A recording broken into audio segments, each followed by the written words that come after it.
Karena adalah sangat sia-sia kita melaksanakan saum di bulan Ramadan kalau kita tidak menjadi orang yang patuh kepada Allah. Ya, jadi sekali lagi saya nasihati diri saya. Ya, mudah-mudahan anak-anakku mendengar, melihat ini, kajian ini, bahwa dengan kita saum di bulan Ramadan, ini adalah wasilah. Ya, ini adalah wasilah agar kita menjadi orang yang kokoh, orang yang tegar, orang yang kuat. Ya, kokoh, kuat, tegar, patuh kepada Allah Subhanahu wa taala. Nah, ini wasilah. Jadi puasa itu melatih diri kita menjadi orang yang kuat, tegar, ya. Digoda dengan berbagai macam godaan, dia tetap kukuh. Ya, dia tetap kukuh. Ya. Jadi orang-orang yang saum itu dia adalah melatih dirinya, ya, menjadi orang yang kukuh, karena dia tetap mengatakan, aku lebih mematuhi Allah dari segala godaan-godaan yang menimpa dirinya. Jadi hikmah kita untuk melaksanakan saum di bulan Ramadan ini adalah bahwa saum itu adalah wasilah, dia sebagai katalisator untuk mengokohkan tingkat ketaatan kepatuhan kita kepada Allah. Kedua, saudara-saudaraku sekalian, boleh diuji, ya, boleh diuji. Ketika kita melakukan saum ini, kita dididik secara langsung ataupun tidak langsung merasakan bagaimana saudara-saudara kita yang selama ini hidup di dalam kehausan dan kelaparan sehari-hari.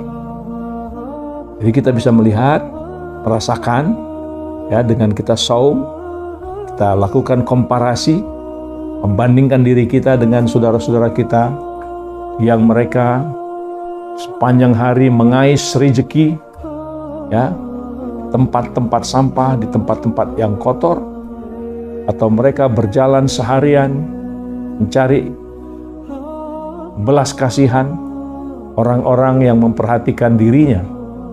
Nah, dalam bulan Ramadan ini, dalam kita berpuasa ini, maka kita merasakan bahwa ternyata dengan haus dan lapar itu, kita dapat merasakan betapa haus dan laparnya mereka-mereka yang hidupnya di dalam kesulitan dan kesempitan. Ini adalah hikmah. Jadi orang yang berpuasa, orang yang saum itu dapat merasakan nikmatnya, ya, dapat merasakan nikmatnya ketaatan, ketundukan, kepatuhan pada Allah. Begitu kita menahan haus dan lapar dari pagi sampai sore, ya, kemudian menjelang sore hari, ya, menjelang waktu berbuka, kita menyiapkan diri sedemikian rupa, ya, apa yang kita butuhkan, apa yang kita inginkan, kita usahakan. Dan begitu azan berkumandang, tanda waktu berbuka sudah tiba, maka kemudian dengan bismillah, dengan doa, kita merasakan nikmatnya, ya, nikmat yang diberikan oleh Allah Subhanahu wa taala setelah kita menahan haus dan lapar itu. Maka orang yang berpuasa, dia merasakan nikmat yang diberikan oleh Allah Subhanahu wa taala kepada dirinya. Saudara-saudaraku sekalian, perjalanan demi perjalanan kita mengharungi kehidupan ini, godaan demi godaan yang kita hadapin, ya, karena kita sedang saum, ya, kita sedang saum, kita sedang berusaha menjadikan diri kita itu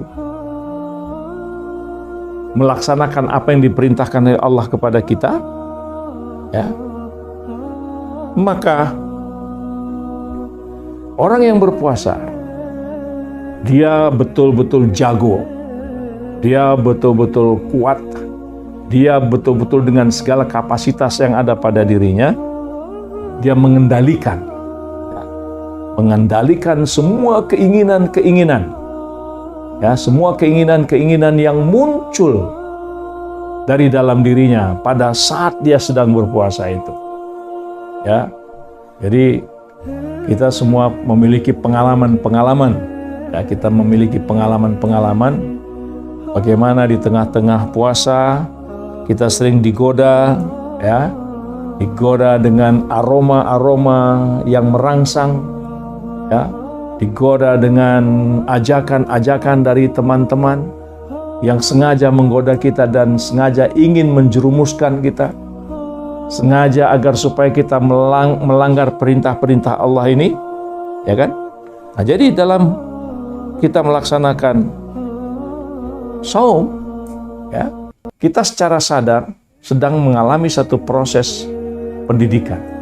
Kita dididik, ya, dididik oleh Allah untuk mampu mengendalikan diri, ya, mampu mengendalikan diri, dan kemudian kita dengan penuh keyakinan, dengan penuh kesadaran, ya, mungkin apakah dengan sikap yang tegas atau dengan rileks, kita bisa menahan diri kita, ya, menahan diri kita dari upaya-upaya jerumuskan, membatalkan, menggagalkan saum yang sedang kita lakukan. Ya, ini saudara-saudaraku sekalian, dalam kehidupan kita hari ini, bagaimana kita membayangkan saudara-saudara kita di Palestina. Ya, saudara-saudara kita di Palestina, mereka menahan haus dan lapar, dan mereka harus menahan amarah mereka dengan segala perbuatan-perbuatan yang keji, ya, perbuatan-perbuatan keji yang dibuat oleh orang-orang Yahudi terhadap anak-anak Palestina.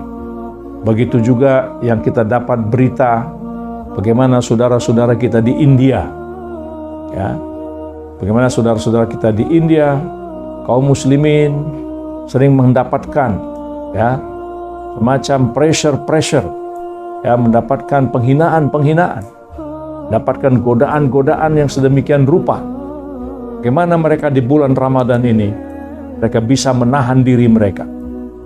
Satu sisi mereka harus berpuasa, tapi di sisi lain mereka di pressure, ya, mereka digoda untuk marah, ya, untuk marah terhadap perbuatan-perbuatan yang jauh dari akal sehat kemanusiaan itu.